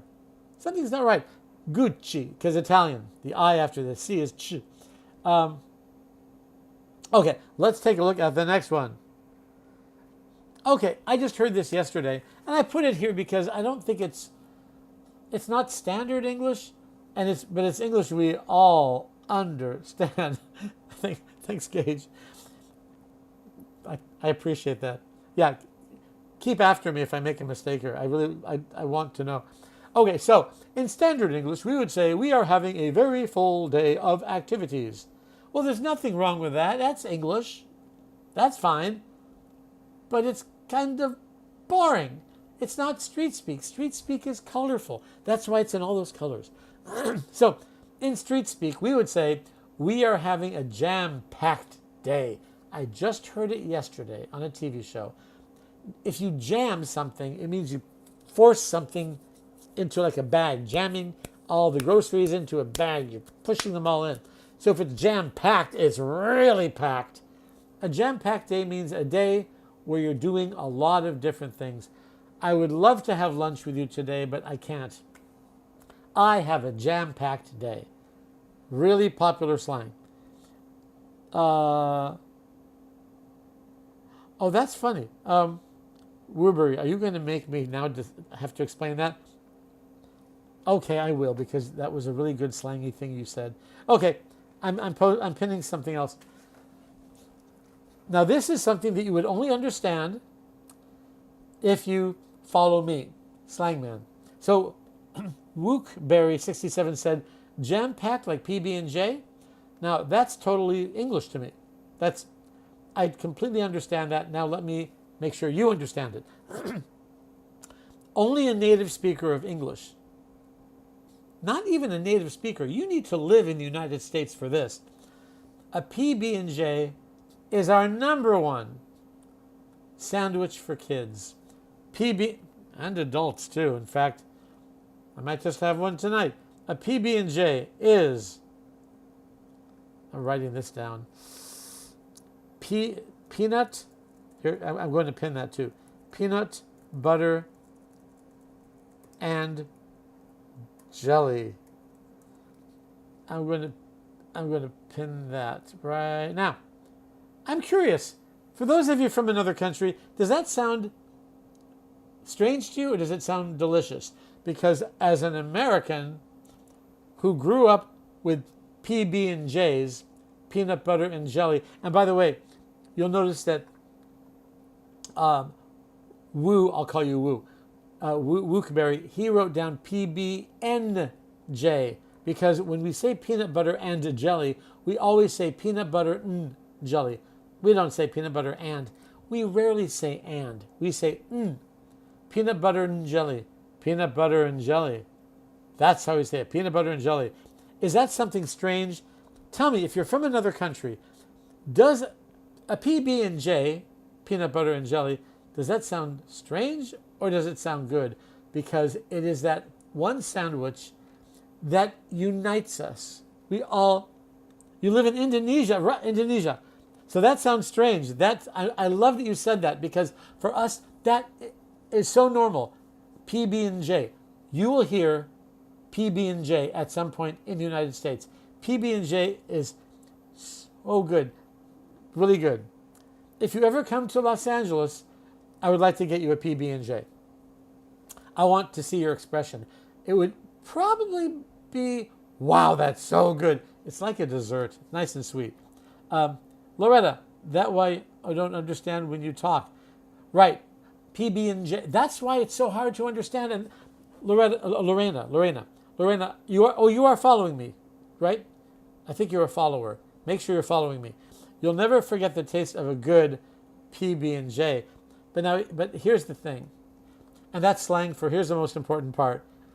I'm talking to all the Americans out there. This will separate us. Oh yeah, Wolfman. Oh yeah. PB&J, the big question, it's the #1 sandwich in the United States. Peanut butter and jelly. PB&J. Crunchy peanut butter or smooth? That's the #1 question. Then it's which brand. So let's see. Yeah, and it's usually blackberry jelly. It can't, or grape jelly or strawberry jelly. Now you're just making me hungry. Yes, D. Ray. Yes, Wolfman. That's the one. So that's our brand. That's one of our #1 brands. For those of you learning English, we're teaching you, all of us are teaching you something that only Americans know. Our national sandwich. Peanut butter and jelly. Oh yeah, smooth. Really, I'm a crunchy guy. There are two types of the peanut butter, PB&J. And this is where we'll get into discussions about, well, which brand is the best? Now, I'm a Jif guy. Crunchy. Wookberry wants smooth. Well, more crunchy for me then. Now you're learning English. And what's really fun in this room, which I really love, and I hope you do too, if you're an English learner, I'm an author of books on slang. But in this room, we have other experts, which are natives. If you're a native speaker of your language, you are an expert of your language, right? So we have a lot of people who want to help you English learners learn our real English along with me. Oh, yeah. Oh, Molly Fox. Crunchy baby. Molly Fox all the way from London, who was actually my house guest yesterday and loved having her here. And Crunchy, yep, see, that's why we're such good friends. Crunchy baby, all the way. Molly, let me know how it is in London. Molly is now in London. There's a big heat wave happening, well, I guess all over the world. I think London is where it's actually very nice right now. Now, I'm actually going to get a peanut butter and jelly sandwich for dinner tonight. I have to. I have no choice. 102. Okay, I have to thank a lot of people. I've got a lot of people to thank. We have more gifters. We have Q sent me a heart. Here's a heart back at you. Thanks, Q. We've got Gay4Art37. G4R3T.5. That just rolls off the tongue. There's good slang. Rolls off the tongue. 2 roses. Well, here's some hearts for you. Thank you so much. We have 103 new followers who didn't even know who I was before this. If you're just joining us, I see we have a lot of new people. I am SLANGMAN, David Burke. I write books on slang to help English learners understand the way we really speak. I know you're learning standard English, which is fine to pass a test. We don't speak like that. We all use slang if you want to understand Americans. And I know, I'm seeing the comments here, a lot of you can't understand Americans and you're taking English classes. That's frustrating, am I right? You don't have to be frustrated. Look at my profile picture. It's either there or over there, depending if you're using a desktop or a mobile device. You see my picture, my profile picture where I'm like this? And it says, SLANGMAN, David Burke. Press my face, not this one, that one, press my face. You'll see a link. Write down the link because I don't want to lose you. Write down the link. It starts with SLANGMAN. It ends with live. Once you go there after we're done broadcasting, just tap the link, write down the link, go there. You'll see these 2 books. They are digital subscriptions that you can get on your computer, on your iPhone, on your laptop, on your whatever you have, immediately, right away. So take a look at the books. You can open them up for free.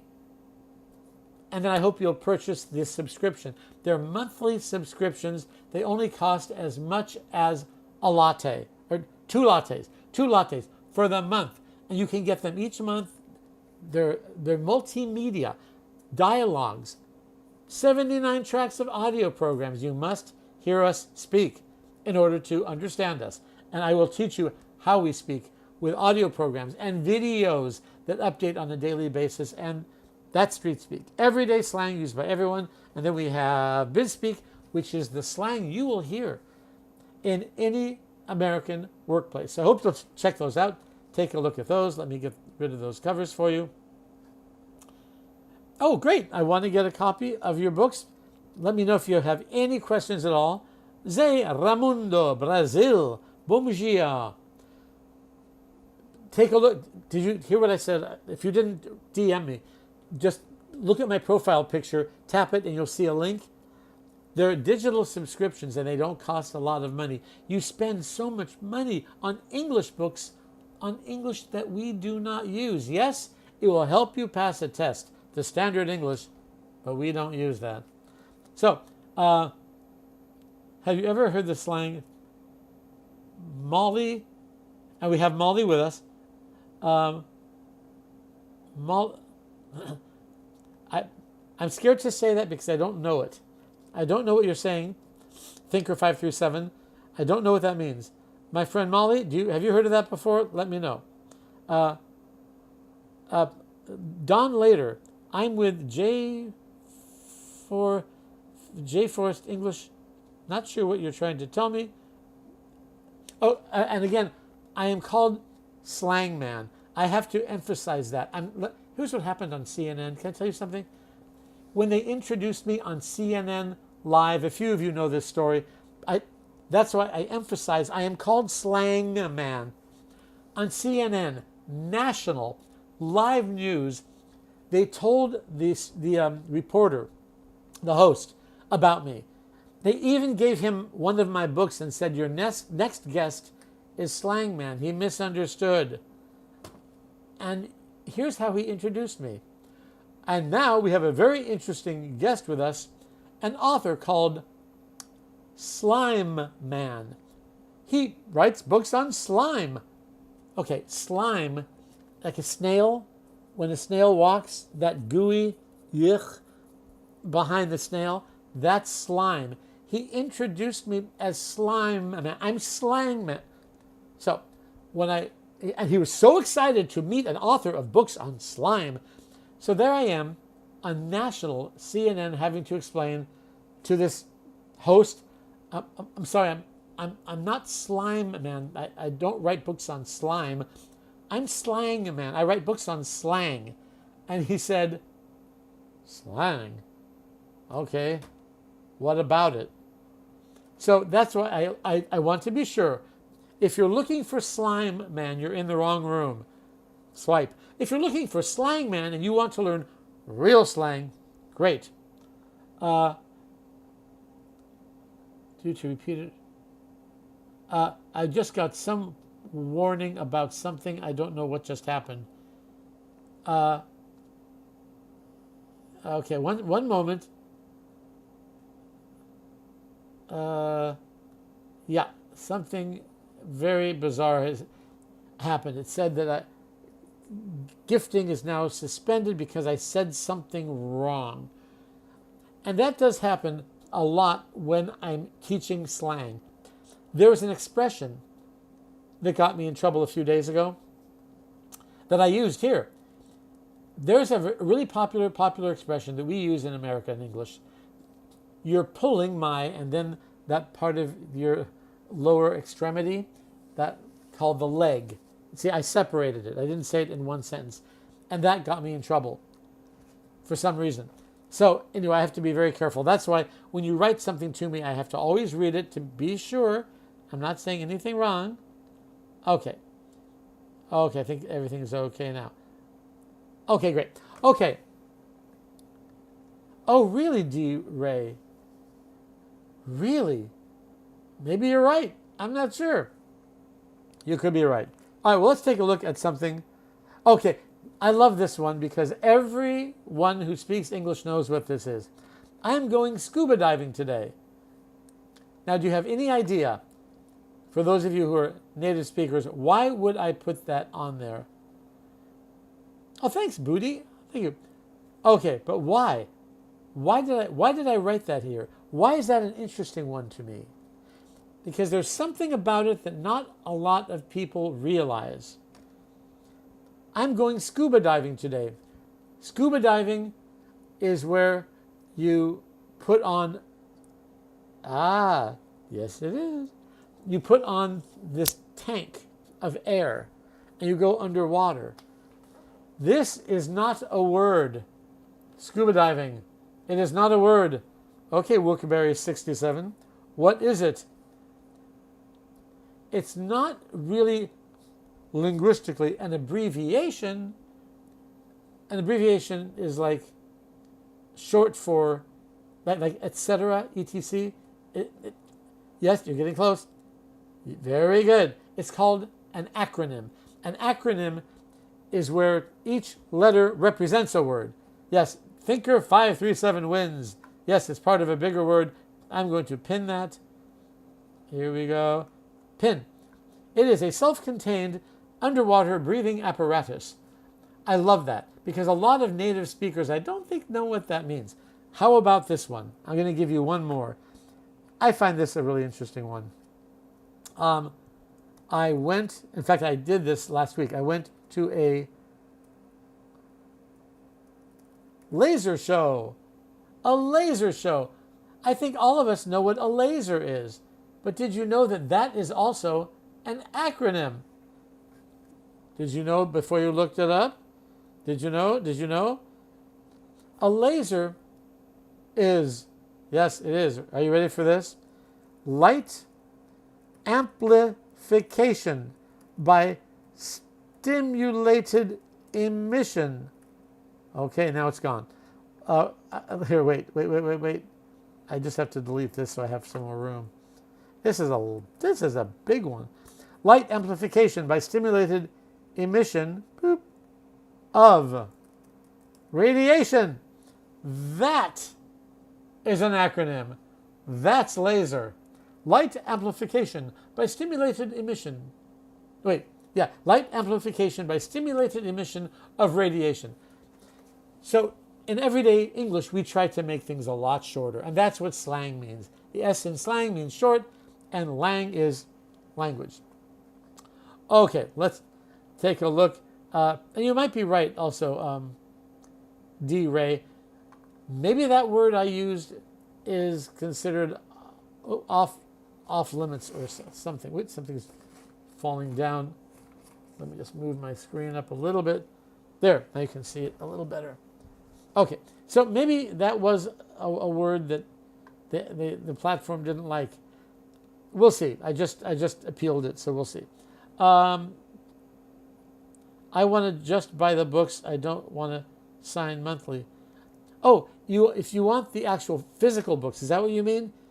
If you want the physical books, DM me, and I can help you out. So just DM me, SLANGMAN, I want the physical books. Then I can help you. Yeah, that's a one-time price, and we send you the physical books. Absolutely. Okay, let's take a look at some more here. Here's the next one, next card. This one. This is a really good one. So popular. I heard this on TV yesterday. Really, really popular. So, you're so welcome. Yeah, just DM me. I'll help you. Okay, standard English here. In standard English, I can't believe you would blame me in front of the boss. This is such a popular expression in business and just in everyday slang. So in street speak, we would say, I can't believe you would throw me under the bus in front of the boss. We hear this all the time. Let me know if this is the first time you've heard this. Just say, first time. If this is the first time. I'm asking because it's such a popular expression, known by everyone. Did you just throw me under the bus? Welcome, Danny. I think you're a member of the my fan club. Welcome. First time for me. Memorize this because it is really popular. My appeal was approved. Yes. Yay. Okay. Now people are going to start to pile in the room again. What happens, because we're talking slang, and because there are these bots who listen to everything we say, sometimes I will say something and it's completely misinterpreted, and then I get warnings all the time, and then I appeal them all the time, and then I come back. Okay, so you notice that the count in the room dropped dramatically. Now it's going to go back up. You know what? If you guys could just give me some likes, once we get that up to 10K, I'll be on everyone's For You page, and we'll get even more people in here. Can you just tap on that for me? Tap, tap, tap, tap, tap, tap, tap, tap. Just tap on the likes. Give me some love. Show me some love. Thank you. I saw some love. Give me a little bit of love. So yes, this is a great expression. I can't believe you would throw me under the bus. You blamed me in front of the boss. In front of the boss. Boss and bus. Oh, that sounds very close, doesn't it? You threw me under the bus. You threw me under the bus in front of the boss. I just realized that must be a little confusing. You threw me under the bus in front of the boss. Boss and bus. Bus. Wow, that's why you're here, to learn how Americans really speak. Thank you for the love. Thank you, but Budi means show his fault? Exactly. So I said, so your name is Budi, right? Budi? So I say, the reason I'm late on this project, it wasn't my fault, it was Budi's fault. And then you would say to me, David, I can't believe you just threw me under the bus. to throw someone under the bus. Imagine a big bus and they throw you in front of it. So that means I just made sure to put all the blame on you. Exactly. Oh, that's good too. Not quite. I don't think that's. I'll say that's an. Well, they threw him to the wolves. Isn't really slang. It's just a metaphor. It means his life wasn't worth a lot. We threw him to the wolves. We blamed him. We threw him to the wolves. We have so much slang and different ways of saying different things. We got 10K. Thank you. Here's what will happen now. With 10K, that number of people in our room will start. I see, it's already starting. It's already starting. It's going to start to crawl up. Here we go. Thank you so much. I really appreciate it, and I'm glad that I'm no longer have that black cloud around me. So my appeal worked. Yay. Okay, we have another about 10 minutes left, and then just so you know, I will be here every day, 5 a.m. Los Angeles time. So I want you to remember that, 5 a.m. Los Angeles time, for at least a few hours, and then an extra half hour or an hour for the people in my membership, in my fan club. We have a few other things coming in here, kind of like leaving someone vulnerable. It's not just vulnerable. I know, bit by bit. And that's why you want to come here all the time. Let me move this. I don't know why that keeps falling. There. So if you throw someone under the bus, you are blaming them. One moment. Let me just try to fix my computer here. It wants to fall forward. Oh, sorry about that. There we go. Okay. Okay, that worked better. Okay, perfect. All right, let's take a look at another one. Some more slang. Here we are. Oh, this is really fun. I love this one. Yeah. Okay, this is going, get ready. This is going to be a ride. In standard English, you learn the word no, and you learn the word yes. Do we say the word yes, and do we say the word no? Not that much. What do we say instead? Now try to follow this because it's going to get a little more complicated. We say nope, nah, nuh-uh, uh-uh, I'm good, hard pass, no way, in your dreams, yeah, no, yeah. Let me explain. That last one is like one of my favorite. Wolfman, yepper. Oh, yeppers. Oh, that's good too. Oh, I don't have room for it. Yeppers, that's good. Oh, there's so many more. Okay, let's take a look at the first one. When I was doing a lecture at UCLA, big university, right? There were hundreds of students from around the world. Someone asked me a question, and I said, nope. And all their hands went up, and I said, well, what happened? And they said, what is a nope?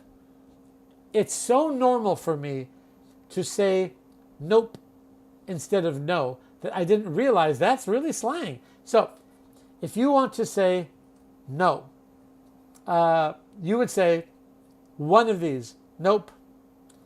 For example, do you like chocolate? And if you don't, you would say nope.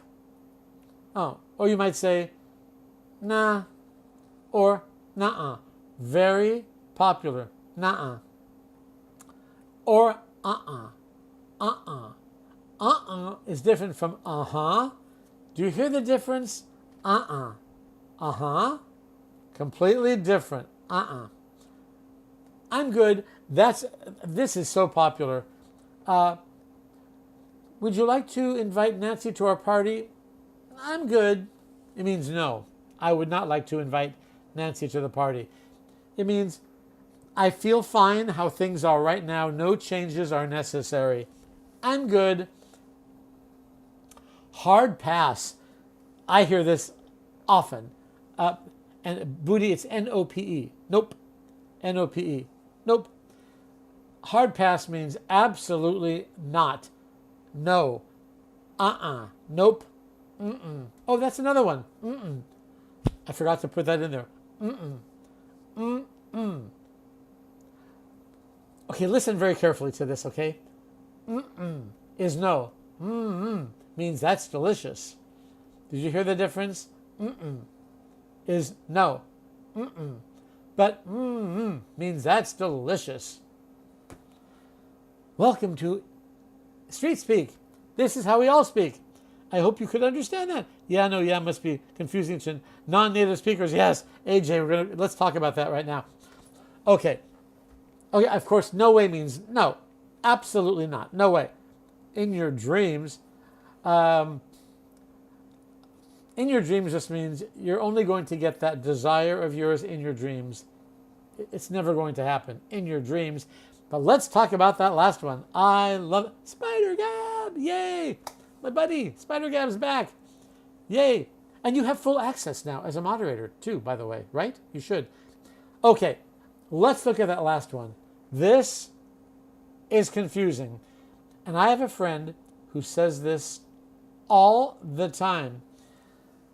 And it depends how you deliver it. Yeah, no, yeah. That means no.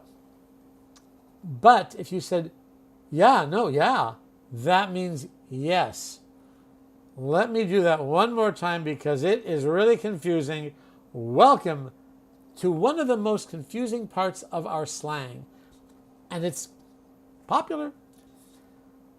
If you want to say no, and your face looks like no, do you like spaghetti and chocolate mixed together? Yeah, no, yeah. The yeah is emphasizing the no. Yeah, no, yeah. But if someone says to you, oh, we have a poll. If someone says to you, let's see what that poll is. If someone says to you, do you like chocolate? Yeah, no, yeah. It means absolutely. Oh, that's great. Oh, what is SLANGMAN? I love this. Okay, I hope you will all participate. Thank you, Spider Gab. Love this. What is SLANGMAN? Who am I? Am I an unk or am I goated? So unk is somebody who is older than you but a friend. How are you, unk? And goated means you've got talent. You're goated. You are the greatest of all time. We have three goateds. And it's a 5-minute poll. So let's see how many goateds we get. Goated is really good. So take a look at that poll. Take a look. Love it. Hopefully I'll get a couple goateds here. I sure hope so. Thanks for that poll. Love it. Oh, yeah, that's good. Back in a hot minute. Ooh, that's good too. All right, wait. Okay, let's go back to yeah, no, yeah. So, again, if the person's face looks negative, yeah, no, yeah. That means no. The yeah emphasizes the no. If they're excited, yeah, no, yeah. It means the no means no. It's not no, it's yeah. Okay? And if you said to someone, no, yeah, no, that means absolutely no. No, yeah, no. The yeah emphasizes the no. Or yeah, no, yeah. It emphasizes the yes. That's why you have to look at the person's face and the context. And I know some of you are sitting there thinking, what? Huh? I know. It's confusing. And whenever you are in doubt, always ask. Because there's a lot of slang that if you misinterpret can get you into trouble.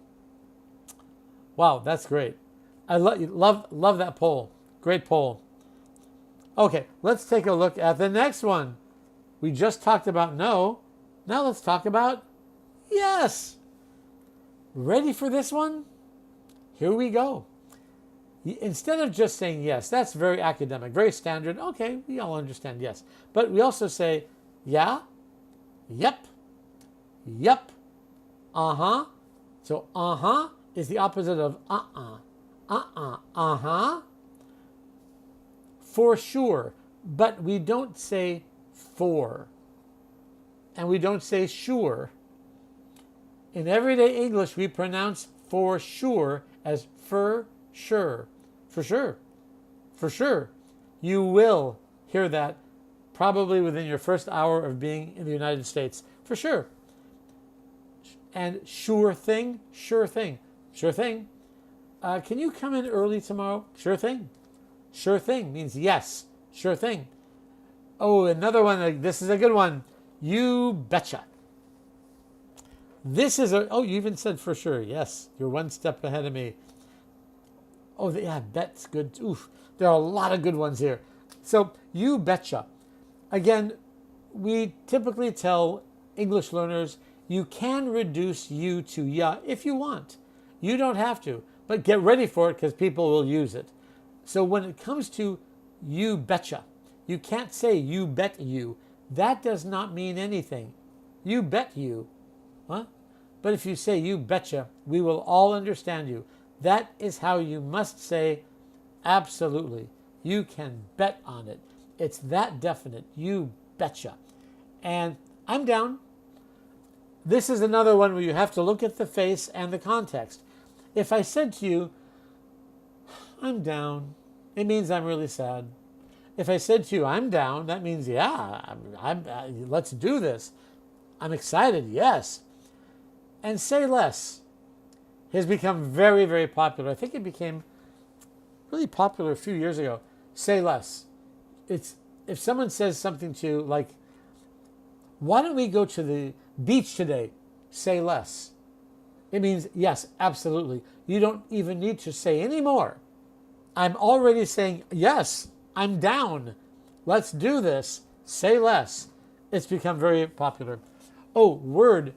That's good. I'm going to post that from AJ.